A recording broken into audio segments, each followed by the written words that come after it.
My daughter told me I had 30 days to get a job or she would put my things on the curb, and she said it while my husband's funeral flowers were still dying in my living room. Mom, we need to be realistic, Lauren said. Realistic. That was the word people used when they were about to do something cruel and wanted it to sound responsible. I turned off the faucet. About what? Dad left the house in a trust, she said. Technically, it transfers to me now. I stared at her. Your father and I lived in this house for 38 years. I know. We paid for it together. I know that too, Mom. Her mouth tightened, because the expenses are not small. Property taxes, repairs, insurance. I have 2 kids, a mortgage, and business debt. I can't carry you forever. Carry me. The mug slipped from my hand and hit the sink hard enough to crack. I looked down at the broken handle, and all I could think was that I had held my husband's hand through 5 years of heart failure, diabetes, hospital stays, oxygen tubes, midnight panic attacks, and the slow humiliation of watching a proud man need help standing.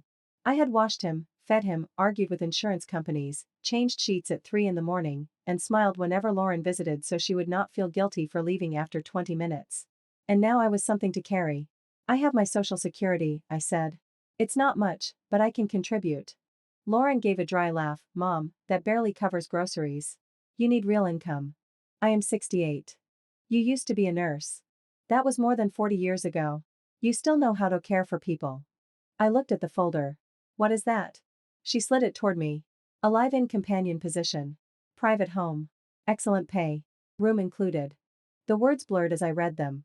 Live-in care assistant for elderly male with mobility limitations. Medication reminders. Meal assistance. Daily companionship. Light household support. Residence provided. Lauren.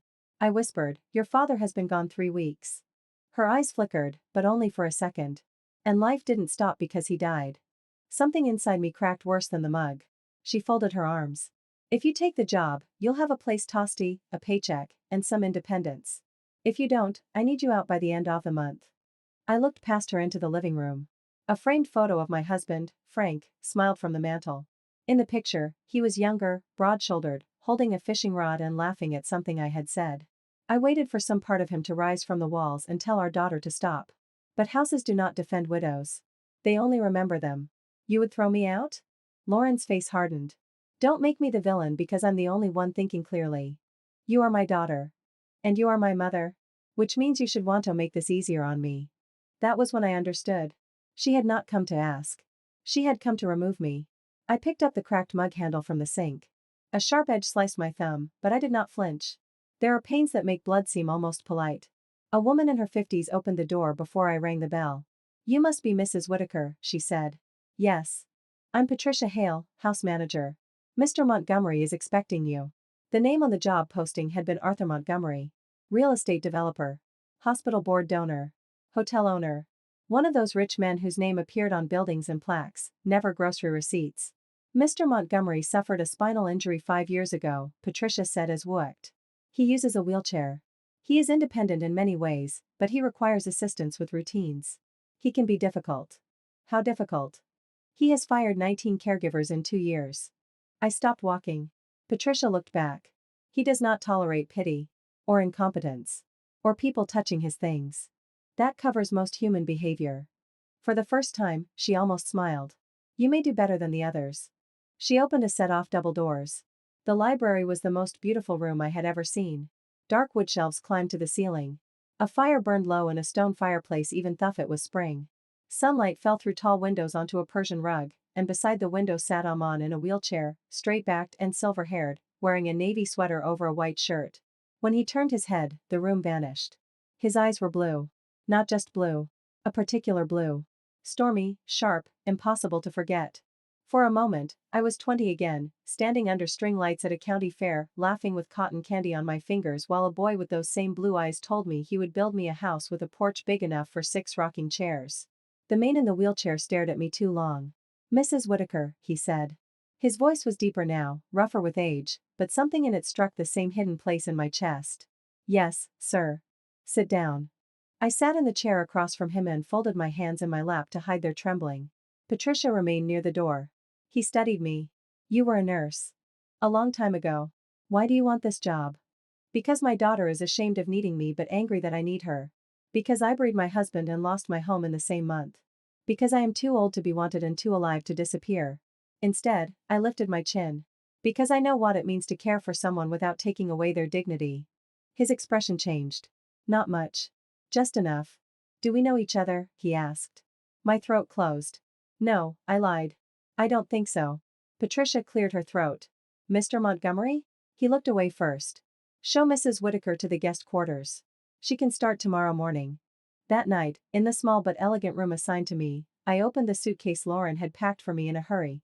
She had folded my clothes without care, stuffing my church shoes against my nightgowns, my medications under a stack of old sweaters.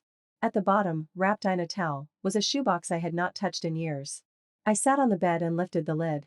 Inside were old photographs, letters tied with a faded ribbon, and a silvering wrapped in tissue. My hands shook as I picked up the top photograph. His name had been Artie then, Artie Montgomery. My first love. The boy who promised to come back for me. The boy who never did. I did not sleep that night. I sat in a stranger's mansion with a dead husband behind me, a daughter who had thrown me away, and the face of my first heartbreak waiting behind the library doors. He will test you, Patricia said. I raised a daughter, I replied. I've been tested. She gave me a longer look, then handed me the coffee tray. I found him in the greenhouse, surrounded by orchids. Morning light touched his silver hair. He did not turn when I entered.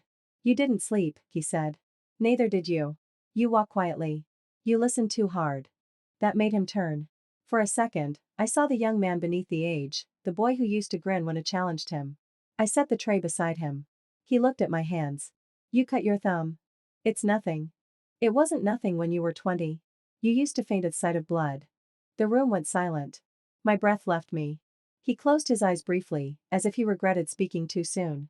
I gripped the edge off the tray. What did you say? He opened his eyes. There was a county fair in Savannah. You wore a yellow dress. You spilled cherry soda on my shirt and cried because you thought I'd be mad. I sat down because my knees forgot their job, Artie. The name came out broken. His face changed completely. The hard, wealthy, guarded man cracked open, and the boy I had buried in memory looked out. Evelyn, he whispered. No one had called Methatway in 48 years. Evelyn. He reached into the side compartment of his wheelchair and pulled out a small velvet box. His fingers were stiff, but he opened it carefully. Inside lay a silver ring with a tiny blue stone. My ring. The same one he had given me behind the church after the fair, when he told me Hugh was going north to make money, then coming back to marry me. I kept it, he said. I stared at the ring. You left. No, you stopped writing. No, you promised you would come back. I tried. Anger rose so fast I almost welcomed it. Anger was easier than grief. I waited 4 years, Artie. 4 years. My mother said I was making a fool of myself. My friends got married. People whispered. I waited until waiting became shame. Heswallowed. My father found your letters. What? He thought you were beneath us. He and my business partner at the time intercepted everything. Letters from you, letters from me. They told me you married a mechanic 6 months after I left. Frank was not a mechanic. He worked for the power company. I know that now. I stood so fast the chair scraped the tile. You know that now? His eyes filled. I came back in 1982. My heart lurched. I went to your mother's house, he said. She told me you were married. She said you had a baby on the way. She said you were happy and wanted nothing to do with me. Lauren had been born the next year. My mother told me you forgot me, I said. She lied to both of us. I turned away, pressing my hand to my mouth. I loved my husband, I said. I know. He was good to me. I'm glad. No, you don't get to make this simple. I faced him. I built a life out of the pieces you left behind. His jaw trembled. So did I. For a long time, neither of us spoke. Outside the greenhouse, sprinklers clicked on across the lawn. Finally, he said, I don't want you as my caregiver. I laughed once, bitterly. That's convenient, since apparently everyone in my life enjoys deciding where I do and don't belong. I mean, I don't want to pay you to stand near me while we pretend we're strangers. What do you want? The question should have offended me. But beneath the anger, beneath the shock, something old and tender moved. Pain survived, I said. Yes. Regret survived. Yes. And I am not the girl in the yellow dress. His voice softened. No. You're more beautiful than she was. Not loudly. Not dramatically. Just tears sliding down my face while I stood in a greenhouse full of flowers that cost more than my first car. He did not reach for me. He waited. That was the first kindness. Over the next few weeks, the house changed around me. Or maybe I changed inside it. I still helped him with his schedule, because I needed the paycheck and because he did need help, even if he hated admitting it. But something shifted. He stopped barking orders when pain made him short-tempered. I stopped saying, Mr. Montgomery, unless Patricia was listening. We learned the new shapes of each other. He told me about the accident. A private plane crash in bad weather. 3 people died. He survived with his spine crushed and half his empire waiting to see whether he would become weak enough to steal from. He did not become weak. He became colder. I told him about Frank's illness. How he apologized every time I lifted him from a chair. How he cried the day he could no longer drive. How he Madame promised not to let him die in a hospital if I could help it. He died in our bedroom with my hand on his chest. Artie listened without jealousy. That mattered. One afternoon, he asked me to make the chocolate cake I used to bring to church picnics. I told him I had not baked it in years. He ordered the ingredients anyway and had Patricia drive us to a grocery store because he claimed rich people's pantries never had anything useful. That was where the first crack in my secret opened. Evelyn, she said. I knew by sunset my daughter would hear. Lauren called at 8:11 that night. I let it ring twice before answering. Have you lost your mind? She snapped. Hello to you too. Don't you dare act cute. Mrs. Landry saw you with that man. That man is my employer. My hand tightened on the phone. Do not use your father as a weapon. Are you sleeping with him? I closed my eyes. Across the library, Artie looked up from his book. Lauren. You move into some rich cripple's house and suddenly you're buying cake mix together? Do you know how this looks? Artie's face went still. I said, you need to stop talking. No, you need to stop embarrassing this family. People are going to think you're some desperate old gold digger. The word hit harder than I expected. Gold digger. After 45 years of marriage. After burying her father. After being sent to work because she did not want to pay taxes on the house I had scrubbed and loved and lived in. Artie held out his hand for the phone. I hesitated. He nodded once. I gave it to him. Mrs. Carter, he said, voice calm enough to freeze water. This is Arthur Montgomery. Lauren went silent so fast I could hear her breathing. He continued, your mother isn't pursuing me. If anyone has been forward, it has been me. I whispered, Artie. He ignored me. And since you are concerned with appearances, consider how it looked when you forced a grieving widow out of her home 3 weeks after her husband's funeral.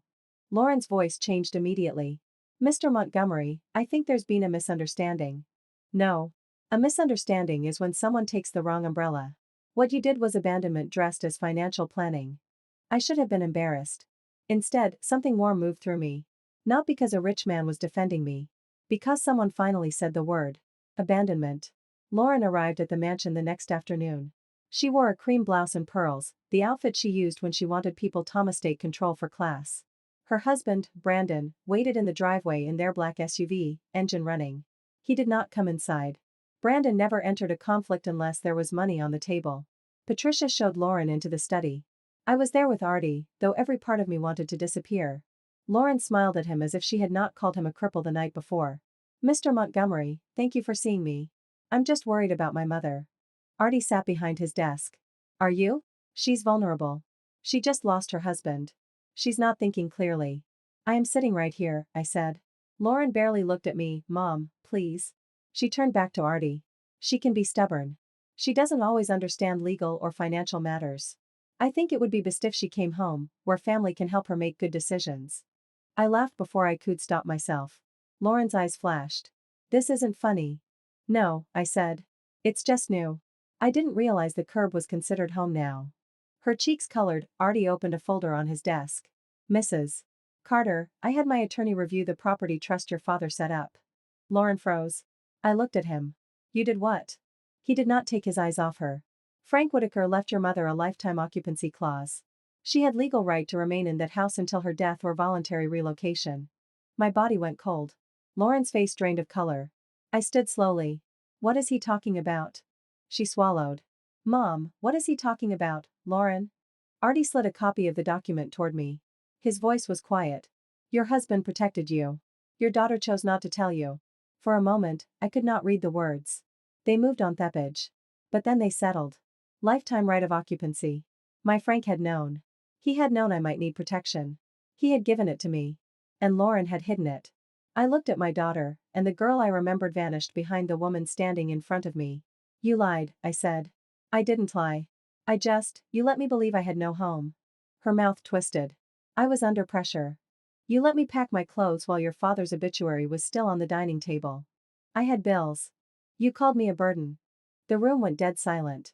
Even Patricia, standing near the door, looked down. Lauren seemed to realize what she had said, but pride held her upright. Artie closed the folder. I have also updated my will. Lauren blinked, confused by the turn. My state will fund children's hospitals, housing for displaced seniors, and scholarships for nursing students. Evelyn will not inherit my fortune. Lauren Sayes darted to me. I asked him to do that, I said. Her disbelief was almost insulting. Why would you do that? Because I don't want his money. Then what do you want? I looked at Artie. I want the truth, I said. And I want the years I have left to belong to home. Lauren's head snapped toward him. Ask her what? I should have stopped it. I should have waited for privacy. But something in me, something that had been bent for too many years, finally straightened. Ask me, I said. Artie's eyes searched mine. Then he opened the box, the silver ring caught the light. Lauren stared at it as if it were a snake. Mid-Otter whispered, this is insane. I did not look at her. I looked at the boy who had waited too late, the man who had survived too much, and the friend who had seen me when my own child would not. I'm not ready to marry you, I said. Pain crossed his face, but he nodded. I understand. I smiled through tears. But I am ready to stop running from what was stolen. He breathed out, and I realized he had been holding that breath for 48 years. Lauren grabbed her purse. You're humiliating yourself. No, I said. You humiliated me. There's a difference. She pointed at me. When this falls apart, don't come crawling back. I looked at the trust document on the desk. Back where? To the house you stole from me. She flinched. Artie's voice turned sharp. Mrs. Carter, you will return your mother's keys and all documents related to the property by tomorrow at noon. If you do not, my attorney will contact the court. Lauren Sayes filled with hatred. You think money makes you God? No, he said. But it does hire excellent lawyers. She stormed out. The front door slammed so hard the chandelier trembled. I expected to collapse. Instead, I laughed. Not because it was funny. Because for the first time since Frank died, I felt the ground under my feet. That night, I returned to my old house with Artie's attorney, Patricia, and a locksmith. Lauren had left my belongings in garbage bags in the garage. My wedding album was in own bag. My winter coat in another. Frank's old flannel shirts were piled beside paint cans. Patricia touched my shoulder. Mrs. Whitaker? I picked up one of Frank's shirts and pressed it to my face. It smelled faintly of cedar and dust. I'm sorry, I whispered to him. I didn't know you tried to protect me. The attorney cleared his throat gently. You can move back in immediately. I looked at the kitchen window. At the porch swing Frank had fixed 3 times. At Theros bushes I had planted the year Lauren turned 10. This house was mine by right, by law, by memory. I don't want to sleep here tonight, I said. Patricia nodded. Then don't. I took Frank's shirts, my photographs, and the shoebox with Artie's letters. I left the rest. Before we drove away, I stood on the porch and locked the door myself. The next morning, Lauren returned the keys through her lawyer. No apology. No call. Just an envelope and silence. For 3 months, I lived between worlds. Legally, I still had my house. Practically, I stayed at Artie's mansion, first as an employee, then as a guest, then as something no one in the house dared name. I stopped taking a paycheck after the first month. He argued. I argued harder. We settled on me helping with his routines because I cared, not because I was hired, while Patricia brought in part-time nursing support for anything medical. Artie was not easy to love. He could be arrogant. He hated being helped into cars. He snapped when pain burned through his legs. He once fired a physical therapist for saying, "Great job," in the same tone people use with toddlers. I told him later, sometimes people encourage you because they're kind, not because they are stupid. That shut him up for almost 10 minutes. But he made me laugh. Real laughter, the kind that surprised my body. He asked about the books I had read. He remembered that I took coffee with cinnamon. He listened when I talked about Frank, and never once made me feel disloyal for missing my husband. One evening, during a thunderstorm, the power flickered. I found Artie in the library holding the silver ring. Do you ever hate me? He asked. For what? For not fighting harder. I sat beside him. Sometimes. He nodded. You had a child. I had a life, I said. A good one in many ways.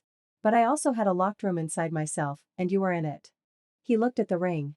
I never married. I know. Not because I was noble. Because I became bitter. Work was easier than hope. Outside, thunder rolled over the house. I held out my hand. He looked at me. I'm not 20, I said. I won't pretend this is a fairy tale. His fingers trembled. But I am 68. And I know the difference between comfort and love. Between fear and peace. between being chosen and being used. Hess slid the ring onto my finger. It fit. We married 6 months after Frank's funeral in the garden behind Artie's house. I did not wear white. I wore yellow. Not bright, not girlish, but soft yellow, the color of morning light on old walls. Patricia cried and denied it. Artie wore a dark suit and polished shoes even though he complained the whole morning that weddings were inefficient ceremonies invented to make florists rich. There were 14 people there. His attorney. Patricia. 2 old business friends. My pastor, who looked nervous until I told him I was not asking permission. A few women from church came too, though I suspected they wanted to witness the scandal up close. Lauren did not come. Neither did Brandon. My grandchildren sent a card in handwriting I recognized as my grandson's. "We love you, Grandma. Mom said we can't come but we wanted to." That hurt more than I admitted. After the ceremony, Artie took my hand. "Mrs. Montgomery." I smiled. "Don't get too smug." Too late. The first twist came 2 weeks later. Patricia entered the breakfast room with the expression she wore when trouble had arrived in expensive shoes. "Mrs. Montgomery," she said, still adjusting to my new name, "your daughter is here." Artie set down his coffee. I felt my stomach tighten. "Alone?" "Yes." "Congratulations," she said. "Thank you." She looked at my yellow dress, still hanging in a garment bag near the stairs because Patricia had not yet sent it for cleaning. Her eyes filled briefly, but she blinked it away. Artie stayed beside me, silent. Lauren held a manila envelope. "I found something." I did not move. "In Dad's safe," she said. "Behind the tax files." My chest tightened. "What?" She looked at Artie, then back at me. "Letters." "What letters?" I asked. "From a woman named Diane." I stared at her. Lauren's face crumpled. Dad had been writing to her for years. The floor seemed to tilt. Frank, my Frank, who kissed my forehead before sleeping. Frank, who held my hand through Lauren's birth. Frank, who let me cut his hair on the porch during lockdown because I said barbers were overrated. Frank, who asked me to forgive him for needing so much care. "What kind of letters?" I asked, though I already knew. Lauren's voice broke. "Love letters." I sat down. Artie moved closer, but did not touch me until I reached for him. Lauren continued, words spilling now. "They met at some conference years ago. I don't know if it was physical. Maybe it was. Maybe it wasn't. But it lasted. Even while he was sick, Mom. Even while you were taking care of him." A strange sound came from my throat. Not a sob. Not a laugh. Something in between. I had spent weeks defending Frank in my heart, comparing his steadiness to my daughter's cruelty, holding him up as the one person who had not betrayed me. And now the dead had secrets too. Lauren wiped her face. "I found them after the funeral. That's why I acted so crazy." I looked at her. "You threw me out because your father cheated?" "No. I mean," she pressed the envelope to her chest. "I was angry. At him. At you. At myself." "At me? So you punished me?" Her face twisted. "Yes." The honesty was uglier than a lie. I could barely breathe. "You called me a burden." "I know. You hid my legal right to my own home." "I know. You let me believe I had nowhere to go." Tears slid down her face. "I know. There's no excuse." "No," I said. "There isn't." Artie's hand covered mine under the table. "Not to guide me. To anchor me." Lauren placed the envelope on the table. "I don't want anything from you. I know you probably think I'm here because of his money." The old Lauren would have been. This Lauren looked too broken to scheme. "I'm here because I'm ashamed," she said. "And because your grandkids keep asking why Grandma doesn't call." My heart squeezed. "I told them you were busy," she whispered. "My son said, Grandma was never too busy for us." I closed my eyes. The second twist arrived before I could answer. Artie's attorney, Marcus Bell, came in with Patricia behind him. He looked uncomfortable. "I'm sorry to interrupt," Marcus said, "but Mrs. Carter's husband is outside. He says he needs to speak with her urgently." Lauren stiffened. "Brandon." He stopped when he saw the envelope. "So you told her," he said. Lauren turned. "You knew?" Brandon's face shifted. I looked between them. "Knew what?" Lauren stared at him. "Brandon." He exhaled sharply. "This is not the place." Artie's voice was quiet. "It became the place when you entered my home uninvited." Brandon's jaw tightened. "With all respect, sir, this is family business." Lauren picked up the envelope. "How did you know about Dad's letters?" Brandon said nothing. Marcus stepped forward. "Mrs. Montgomery, there is another matter. When reviewing documents related to your former residence, we found a recent home equity loan application. Your signature appears on it." "My signature?" Lauren turned pale. "What loan?" Brandon snapped, "Don't." Marcus looked at me. The application was submitted 5 weeks before Mr. Whitaker's death. It attempted to borrow against the property. I never signed anything. Lauren whispered, I didn't either. Brandon's face hardened. We needed liquidity. It was temporary. My mouth went dry. You forged my signature? He pointed at Lauren. Your daughter was drowning because you and Frank tied up everything in that old house. Lauren recoiled. Don't put this on me. You wanted the house sold. I wanted stability. I didn't tell you to commit fraud. The room exploded in pieces. Brandon had discovered the occupancy clause before Lauren ever confronted me. He had pushed her to force me out, hoping they could sell the house or borrow against it once I was gone. Lauren had hidden the clause because she was angry and overwhelmed. Brandon had hidden it because he wanted money. There are levels off trail. Some wound the heart. Some insult the soul. This one did both. Artie's face went cold in a way I had never seen. Marcus, he said, call the detective you mentioned. Brandon laughed once. You're not serious. I rarely joke about fraud. Lauren whispered, Brandon, what did you do? He turned on her. I tried to save our family. No, she said. You tried to oust my mother. He grabbed her arm. Brandon looked at him, at the wheelchair, and made the mistake cruel men make around disabled people. He assumed stillness meant weakness. What are you going to do? He said. Before anyone moved, Patricia stepped between them with a calm so sharp it could cut glass. I have already pressed the security alert, she said. And the cameras in this room record audio. Brandon released Lauren. For the first time, he looked afraid. The police arrived 12 minutes later. Watching Brandon being escorted out of that house was not the revenge I imagined. There was no music, no lightning, no dramatic confession shouted on marble steps, just a red-faced man in a wrinkled suit saying he had rights while the officer told him to keep walking. But it satisfied something deep in me. Not because he was punished. Because I was believed. Lauren sat on the couch after he left, shaking. I didn't know about the forgery, she said. I believe you, I replied. She began to cry harder. But you knew enough, I added. She nodded. That was the difference between forgiveness and foolishness. I could see her pain without pretending she had not caused mine. Brandon was charged with fraud and attempted financial exploitation. Lauren filed for separation. The house, my house, became evidence for a while, then became mine in the practical sense too. I decided not to sell it immediately. Instead, I had the locks changed, the roses trimmed, and Frank's recliner donated to a veterans charity. Then I sat alone in the enough. She had loved him. Or thought she had. Frank had written back with tenderness I recognized and selfishness I did not. Their affair, emotional or otherwise, had ended when he got sick. In the last letter he never sent, he wrote, I hurt Evelyn in ways she may never discover. If there is mercy, let her never know. If there is justice, let her beloved better than I loved her. I folded the letter and placed it beside his photograph. For days, I was angry at a dead man. Then I was sad. Then, strangely, I was free. I had spent my adult life believing love meant endurance. Stay. Serve. Forgive quietly. Make a home out of whatever someone leaves you. But I was learning at 69 that love without truth becomes a room with no windows. Artie never asked me what was in the letters. One night, I told him anyway. We were on the back terrace, the air warm, cicadas singing in the trees. I don't know what to do with the good memories now, I said. He looked out over the garden. Keep them. That simple? No. But the lies don't erase the real parts, they only make the real parts more complicated. I looked at him. When did you become wise? I'm not wise. I'm rich. People confuse the two. I laughed, and then I agreed, and he held my hand until both passed. Brandon's attorney tried to make me look confused. He asked whether I understood financial documents. Whether grief affected my memory. Whether I had ever given Brandon permission to manage household matters. I sat in the witness chair wearing Anavi dress Patricia helped me choose. My silver ring was on my finger. Frank's last protective document was in evidence. Artie sat behind me in his wheelchair, still acetone. Mrs. Montgomery, the attorney said, isn't it true that at your age, under emotional distress, you may have forgotten signing the loan paperwork? I leaned toward the microphone.